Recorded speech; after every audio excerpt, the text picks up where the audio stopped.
Je suis un vieux paysan, dans l'âme, qui a donné son corps entier à son métier, qui est un peu usé donc, passionné pour des animaux, passionné de la campagne, passionné de faire des choses le plus économique possible et le meilleur possible. Je m'appelle Régis Coudert. Régis parce que je devais m'appeler Noël. Et j'étais programmé pour naître à Noël. Je suis né donc le 16 décembre, un peu en avance. Question de caractère. Maman aimait bien le prénom de Régis, alors j'étais Régis. J'étais même Zizou, comme premier Zizou de la Terre. Le Zizou comme petit surnom. On s'appelait comme ça, la famille. Il y avait Zizou, il y avait Ranou. Le dernier, c'est le Ranou. Moi, j'étais Zizou. Je suis ici dans la propriété de famille, que mon père a repris, à Meillères, en Corrèze. Une vieille propriété, qui a beaucoup d'histoire. Une histoire qui remonte à Louis XIV, et même au-delà. Bon, alors je suis arrivé ici. J'avais déjà fait un essai en Haute-Corrèze sur des vaches, des génisses, en plein air intégral. Un essai qui complétait une erreur d'un pauvre vieux paysan célibataire qui était en fin de carrière et qui avait échappé 3 bêtes durant l'hiver et qu'on a retrouvé au printemps en état aussi bonne, sinon meilleure que celle qui était dans l'étable. Bon, c'était déjà un point d'acquis. Ensuite, je me suis rendu compte que dans les chevaux, il y a les potiocs qui vivent dans les Pyrénées. Il y a des vaches en Amérique, dans les troupeaux de 500 vaches. Il n'y a pas d'étable de 500 vaches en Amérique, dans les films, on n'a pas. Il y a des vaches qui sont dehors. Dans le Colorado, c'est des pays qui ont un climat très rude, sec, pas humide comme chez nous, très sec. À tel point qu'ils mettent les bottes de foin dehors et qu'elles ne s'abîment pas. Il n'y a pas besoin de bâtiment. Mais pas besoin de bâtiment pour le foin ni pour les vaches. Tout ça, ça m'a interprété, quoi. Ça m'a interpellé. Alors j'avais déjà fait ce petit essai. Quand je suis parti en Algérie, j'avais un petit jeune qui était ici. Je lui ai dit, écoute, tu vas commencer à faire du semi-plein air. Tu vas mettre tes génisses qui sortiront d'un vieux bâtiment, qui rentreront si elles veulent. En fait, elles ne sont jamais rentrées. Elles étaient mieux dehors. La cause est entendue. Le problème par rapport aux bâtiments, c'est que dans les bâtiments, les bêtes sont... À l'époque, il y avait des problèmes sanitaires. Il y avait ce qu'on appelait la tuberculose. La tuberculose venait des animaux confinés dans les étables, qui étaient surchauffés par la présence ramassée des animaux qui étaient attachés, qui étaient serrés, etc., qui étaient sales. Il y avait des mauvaises odeurs, il y avait des petites fenêtres. On les calfeutrait même l'hiver pour qu'elles n'aient pas froid. Si bien c'était des nids à tuberculose. C'était aussi des nids à virus. Ben, les virus se développent dans des trucs comme ça. Bon, ces deux choses-là, au plein air, c'est fini. Il n'y en a plus. Il n'y en a plus. Les bâtiments, ça coûte très cher. En assurance, en entretien, etc. Quand on les a, on les garde. Et si on peut faire quelque chose, on les fait en quelque chose, en hangar, un truc comme ça. Mais sinon, on les laisse périr, c'est tout. Alors on transforme en maison d'habitation. C'est ce qui est souvent le cas ici. Maintenant, les étables sont devenues des maisons d'habitation. Donc, à quoi bon avoir des bêtes à l'intérieur? D'autant plus qu'elles étaient propres. Il fallait des vaches évidemment calmes, parce que si on avait des folles, c'est pas la peine. Il fallait travailler de caractère, c'est important. Donc il fallait près de ces bêtes leur parler. Quand on arrivait, il fallait qu'elles viennent, etc. Et on allait les caresser dans le pré. Le plein air ensuite, c'était une question d'économie. C'était que le plein air était fait dans la meilleure méthode écologique qui puisse exister. C'est-à-dire que les animaux, à l'herbe d'automne, mangeaient l'herbe dégressivement avant de manger le foin. Et au printemps, elles mangeaient l'herbe progressivement après avoir mangé le foin. Dès qu'elles mangeaient l'herbe dès le début, la petite pointe d'herbe, elles la mangeaient bien. On changeait de pré, on faisait de la rotation, on faisait ce qu'on appelait du déprimage. C'était déjà un élément. Deuxièmement, avec ce système-là, on a fait ce qu'on appelle le broutard. Les veaux naissaient en février-mars. Ils avaient donc 7 mois environ, au mois d'octobre. On avait baptisé ça les broutards. On avait trouvé le produit qu'il nous fallait. On l'a trouvé dans notre CETA, le produit. C'était un veau qui était intéressé les Italiens, parce qu'avant ils achetaient des veaux, des mauvais veaux de foire, qui étaient maigres, qui avaient des problèmes, qui n'étaient pas vendus, etc. Ils achetaient des veaux de rebut, et toujours irréguliers, et là ils trouvaient des veaux tout à fait homogènes dans un étable, qui n'avaient pas près le même poids, le même âge, c'était formidable. Voilà. C'est ce qui a fait le succès de cette histoire-là. Donc, comme on vendait tous les animaux à l'automne, l'effectif de vaches, d'animaux était le plus faible en l'hiver moment où il y avait du foin qui nous coûtait cher à produire. C'était un élément vachement important au niveau économique. On n'avait pas de paille. Le fumier, les vaches les prenaient toutes seules. On passait des herçages après, on a régénéré des prairies uniquement avec le pied des bêtes. C'était de la culture sans retournement du sol. J'ai créé quelques pâtures dans des bois où il n'y avait jamais eu une graine d'herbe et c'est fait toute seule. Ça a dominé. Voilà. Le problème en plein air, le problème sanitaire, c'est le problème des parasites. On n'a pas les virus, mais on a des parasites. Ça veut dire qu'il faut avoir pas faire de surpâturage, que les bêtes ne mangent pas trop ras l'herbe, que l'eau soit propre, voilà, et puis que les troupeaux soient homogènes en poids. Dès qu'une mère et son veau, ça va, mais on ne peut pas mettre des génisses avec des vaches. C'est déséquilibré à tout point de vue. Les vaches ne mangent pas bien l'hiver, c'était à l'ôté. 25 vaches, 25 veaux, un taureau. Voilà, c'était le truc. Les génisses c'était à part, de 1 an, un troupeau, de 2 ans, notre troupeau. Celle de 2 ans avait un taureau, il y avait 3 taureaux dans l'exploitation, j'avais à peu près 50 vaches, 2 taureaux, 2 fois 25, 45 ou 50 vaches, 2 taureaux et un taureau pour les génisses de 2 ans. Voilà. L'avantage du plein air aussi, c'est que les vaches se trouvaient en état régulier, comme elles avaient une nourriture assez régulière et très harmonieuse, vous voyez, dans ce truc, elles étaient en bon état. Et que les vaches, l'hiver, étaient toutes bonnes à l'abattoir. Toutes. Tandis que les vaches d'étable, elles ont des hauts et des bas. En fin d'hiver, maintenant, vous allez voir, si les vaches sont maigres, elles ont le poil qui ne va pas, etc. Les autres sont toujours. Elles suivent comme le temps. Voilà. Et puis elles se lavent par la pluie. Elles prennent des douches. Elles prennent des douches, jamais. Elles ont le poil qui pèle, etc. Elles ont des roues. Elles sont attachées à la chaîne. Elles ont les pieds elles sont ankylosées. Elles restent là des mois. La plupart de leur vie, elles restent attachées. Parce que c'est pas même plus de la moitié de l'année. Elles sont attachées. Parce qu'elles sortent qu'en mai. Elles sortaient en mai à l'époque. Elles rentraient en octobre. Vous vous rendez compte? Voilà. C'était comme ça.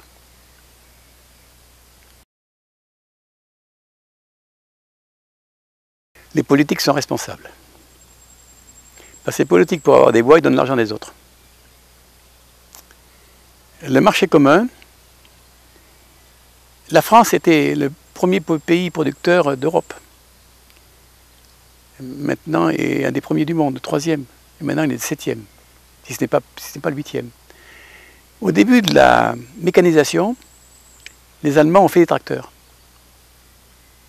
Et nous, on n'a pas fait de tracteurs. Si bien que dans le marché commun, les Allemands payaient une grosse note pour les primes, pour le quote-part à l'agriculture française, mais en échange, les Français achetaient beaucoup de tracteurs, ce qui enrichissait l'Allemagne, entretenait leur industrie, et leur faisait dénicher d'autres matériels qui pérennisaient leur puissance en industrie. Voilà. Ce qui fait que les Français ont acheté du matériel étranger, qui n'était pas forcément adapté à ce qu'on voulait faire, dans l'élevage plein air en l'occurrence. C'est pour ça qu'on a, dans notre CETA, on a créé ce qu'on appelait un ELPA service. On avait plusieurs ELPA différents. On avait ELPA service, on avait ELPA immobilier, on avait ELPA station, on avait ELPA, je ne sais pas combien, je ne me rappelle plus. On avait l'exclusivité pour l'Europe, on a acheté un brevet américain, Ritchie, pour les boucles d'oreilles, pour au départ, quand on avait 30 veaux dans un troupeau, pour leur connaissance, il fallait qu'il y ait une boucle de travail, le veau, le même numéro que la mère, une couleur différente pour se rappeler des âges, éventuellement. Voilà. Et ces veaux-là avaient tous à l'époque un tatouage dans l'oreille, ce qui était la meilleure formule pour traçabilité. Maintenant, on leur met trois tags dans les oreilles. Il y a des gens qui viennent vérifier si vous avez des tags d'oreille ou pas. Les gens qui n'ont pas le tag d'oreille en ordre ont des réductions de subventions. Tout est une histoire de fric, maintenant c'est la punition. Ils en auront le bol, quoi, les paysans de ça. Parce que ça ne tient pas. Et tout le monde jure par sa traçabilité. Mais non, tatouage c'est indélébile, ça ne bouge pas. Et puis on sait la commune où elle est, le sexe, le numéro de la mère, on sait tout ça, quoi. Alors maintenant, les gens avec les primes sont partis tout à fait à des trucs. Ils ont investi d'abord. Ils ont commencé par investir en bâtiment. Parce que les vélages, ils n'ont pas sélectionné sur le poids des veaux au vélage. Ils ont sélectionné, leur but de sélection maintenant, c'est d'avoir les veaux les plus lourds possibles, le plus vite possible. C'est-à-dire que les sélectionneurs ne sont pas les éleveurs, ce sont les marchands d'aliments. Il y a des petites mangeoires sélectives où les veaux mangent de la farine depuis 3 mois. Nous, on ne faisait pas ça, mais mes veaux, ils n'en mangeaient pas. Ils en mangeaient qu'au moment du sevrage, parce qu'il y avait rupture avec la mer, on en donnait un petit peu avant, 15 jours avant, et 15 jours après, voilà. Mais maintenant, c'est ad libitum. Alors évidemment, ils ont des veaux gras, ils sont beaux, ils sont lourds, mais voilà comment on fait. Alors ça coûte très cher, ça. Alors les paysans ont fait donc des bâtiments, parce qu'à ce moment-là, ils avaient leurs animaux qui vivaient sous leurs mains, donc ils se foutaient pas mal du pauvre village, puisque les vaches étaient là, avec une caméra, on surveille la vache et elle vèle, on intervient tout de suite, c'est pas de problème. Dans un pré extérieur, c'est autre chose. Mais c'est là que nous, on était plus malins, parce qu'on avait surveillé ça, on avait sélectionné pour que les vaches qui vèlent bien. Mais eux, ils ne sélectionnent pas pour ça. C'est fini, ça. Et pourtant, c'est important. Parce que quand on vend des animaux dans des grands élevages à l'étranger, de 500 bêtes, si on vend un taureau qui fait des gros veaux, on perd tout le marché et on perd toutes les qualités que cherchaient les acheteurs. C'est gravissime. Voilà. D'autant plus, j'ajoute en plus, qu'ils ne pèsent pas leurs veaux au village. Évidemment, ils ne peuvent pas les peser, puis ça ne sert à rien. Mais il faudrait qu'ils les pèsent. À la station de l'Anneau, ils ne les pèsent pas. C'est une station de qualification. C'est une fausse station de qualification. Je suis désolé. Et ils prennent des veaux qui sont bourrés comme ça. C'est encore une erreur. La meilleure bête, c'est le veau. Je considère que la meilleure vache, mon type à moi, d'avoir une vache de 650 kg qui fait un veau de 325 kg au sevrage. En mangeant de l'herbe, en tétant sa mère. Voilà une vache. La moitié de son poids. Mais s'ils font des vaches de 1000 kg, ils devraient normalement avoir des veaux de 500 kg. Mais ce n'est pas le cas. Les veaux, ils ne pèsent pas plus que les autres. Et encore, ils les bourrent. Vous voyez ? Voilà où est l'erreur. L'erreur de l'élevage traditionnel qui repart comme ça. Alors ils reviennent avec les piqûres d'antibiotiques pour les grippes, etc. quoi. Et c'est pas très bon pour ça, pour la traçabilité. Il vaut mieux avoir des parasites pour nourrir les humains. C'est pas grave ça. Ça c'est que des voyous. Mais eux, ils foutent des antibiotiques dans la peau des bêtes. Mais à mon avis, c'est important ça. Et puis la nature, et puis de toute façon, le climat, on parle de réchauffement du climat. Alors, ils servent à quoi les bâtiments, hein? Ils vont servir à quoi dans 15 ans? Ça avait un deuxième aspect, cette histoire-là, important. C'est que le plein air a permis à des jeunes de s'installer, parce qu'il y avait plein de fermes qui s'arrêtaient, des petits vieux, qui avaient livré ce qu'on appelle l'indemnité viagère de départ. Ils partaient volontairement en retraite parce qu'ils étaient assistés par une prime. Donc ils partaient. Ça a arrangé leur retraite qui était nulle. Et des jeunes pouvaient à ce moment-là reprendre les propriétés sans avoir de problème de bâtiment. Il suffisait d'avoir des prés et de clôturer et de mettre les vaches dehors au départ. C'est ça. Ça a sauvé l'agriculture de notre départ parce que tout le monde faisait ça. C'était le plein air intégral. Maintenant, il y a très peu de plein air intégral. Ils ont tous viré dans la facilité. Dans la facilité. Dans l'erreur. À mon avis. Dans l'erreur. Parce qu'une vache, c'est qu'une vache. Et les animaux vivent bien dehors. Partout, les chevaux sont dehors. Toute la France, l'hiver, ils sont dehors, les chevaux. On avait mesuré avec mon vétérinaire que les animaux, avec un pied à coulisses, que les animaux qui sont en plein air, au bout de certain temps, à force, prenaient quelques dixièmes de millimètres en plus dans l'épiderme. On avait remarqué ça en vaccinant contre la brucellose.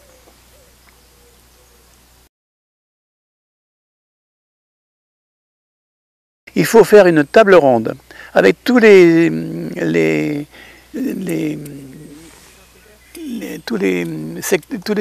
gens concernés par la filière viande, en commençant par les naisseurs, les engraisseurs, les marchands de bestiaux, les commerciaux, les distributeurs, pour que chacun, à condition d'avoir savoir ce qu'ils gagnent, parce que les paysans ne savent pas combien leur coûte un veau.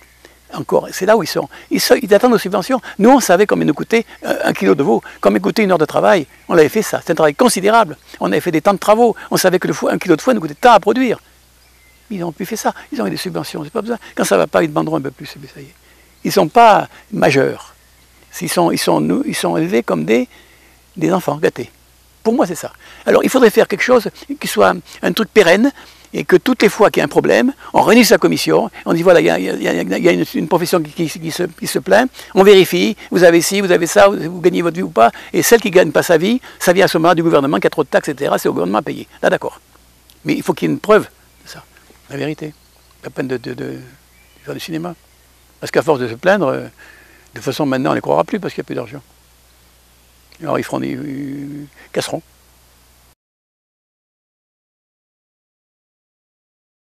Je suis un éleveur de bovins qui ne mange pas de viande, sauf si celle de Stéphane.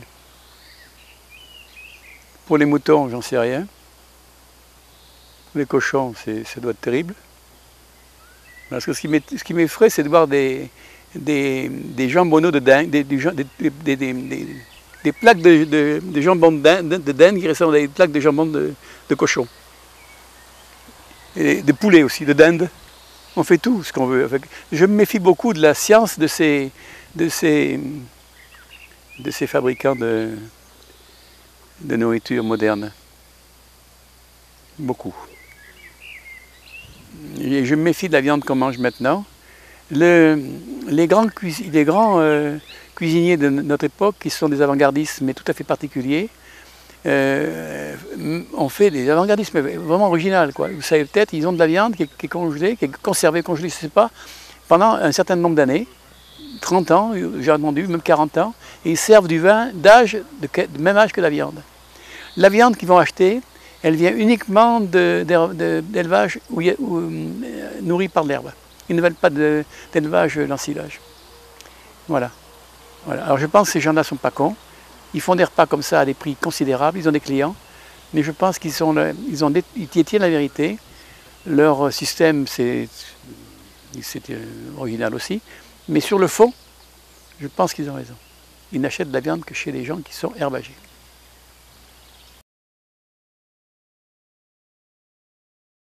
Mais j'ai confiance en les hommes quand même. Parce que si on n'a pas confiance en les hommes, à ce moment, c'est pas la peine d'exister une seconde de plus, quoi. J'ai confiance que les hommes deviennent responsables de leur existence et de l'existence de leurs contemporains, à quelque niveau qu'ils soient.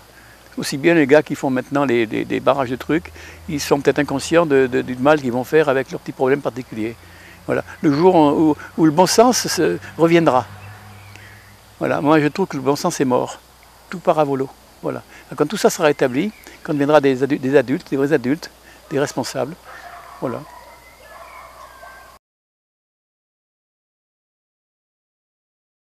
D'être vivant, d'avoir fait ce que j'aimais. Mais je suis heureux d'être dans la campagne. Je trouve que c'est le plus beau métier du monde. C'est le seul métier où on est vétérinaire, mécanicien, peintre, chaudronnier, maçon, ébéniste, jardinier, horticulteur, pépiniériste, je ne sais pas quoi, tous les métiers du monde, quoi, terrassier, tout. C'est un métier fabuleux, il faut être costaud, il faut être dur, il faut aimer. C'est un métier où on se passionne. Voilà.